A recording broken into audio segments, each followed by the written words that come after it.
Hello guys, welcome to Ramtel Solutions and welcome to your grade 10 quantitative aspects of chemical change. Today we are looking at concentration of a liquid, or rather concentrations of liquids. So without any waste of time, concentration, you are going to define it as small caps, or rather its symbol, you're going to say it's small letter C. So concentration, we can define it as the amount of substance that dissolves in a given volume of a liquid. Okay? Or if you like, you can say it is number of moles of a solid per liter or per cubic decimeter of a solution. So this part here of per liter or per cubic decimeter can simply be substituted with per volume of a solution. So in other words, we're saying concentration, which is C, is equal to number of moles per, when you see per in physics, you see division per what? Per volume. So this is your formula of concentration. Okay, this is your formula for concentration. Remember, this is number of moles. All right, this is number of moles in what? In mole. And then this is volume. So right now, for volume, you use cubic decimeter. Okay, you use cubic decimeter. Now this here represents concentration. This here represents concentration. And what is the unit?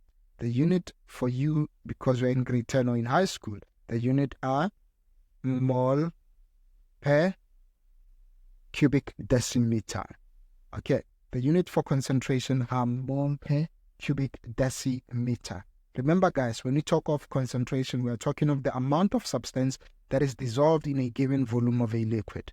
Okay, or if you want to use a definition that is more physical sciences, like you can say it is number of moles per unit volume of a solution, or per volume of a solution.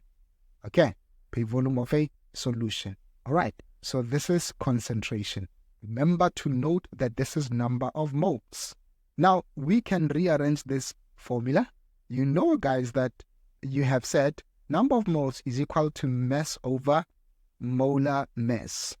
All right, over molar mass. All right, now, what does this mean? This, therefore, implies that we can say concentration is mass over, over molar mass times volume. Okay, times volume. We can use this formula. All right, what is this? This is mass measured in grams. Measured in grams. And this is molar mass. All right, this is molar mass measured in gram per mole. Right? And obviously, volume and concentration, they still have the same meaning. So there are two formulas that you can use to represent concentration. All of them are correct. So if you are not given number of moles immediately, you can calculate it first, or you can use this formula where you are given the mass. You can use this formula directly. Okay, you can use this formula direct. Okay, all right. Now let's try examples. So examples, we're gonna say how much sodium chloride will it work? No, I shouldn't be using this one. Let me ask this. Let me use this one. I'm gonna use, let's say, if 3.5 grams of sodium hydroxide, okay, of sodium hydroxide is dissolved in, let's say, 2.5 cubic decimeter of water, right? Of water, what is the concentration of the solution? What is the concentration of the solution? What is the concentration of the solution? What is the concentration of the solution? Okay, of the solution. So what do we say? Let's see. We are given the mass, which is 3.5 grams of sodium hydroxide, and we are also given volume in cubic decimeter. We don't need to convert it, it's okay. So what we need now, we need number of moles. Let's get Mester, let's get mester sodium hydroxide. Let's get mester sodium hydroxide. Mester sodium hydroxide, what we need to know what is the molar mass of sodium hydroxide. The molar mass of sodium hydroxide is, the molar mass of sodium hydroxide. So we have to, let's try, I'm going to quickly look for the molar mass of sodium. Molar mass of sodium is 23. Molar mass of oxygen is 16. It's 16, whereas the molar mass of hydrogen is 1. What is this? This looks like 40 grams per mole, right? This looks like 40 grams per mole. So if you like, guys, you can use, remember I said to you, that formula is C over NV, all right? You can use this one, or you can use this one. C equals mass over this guy.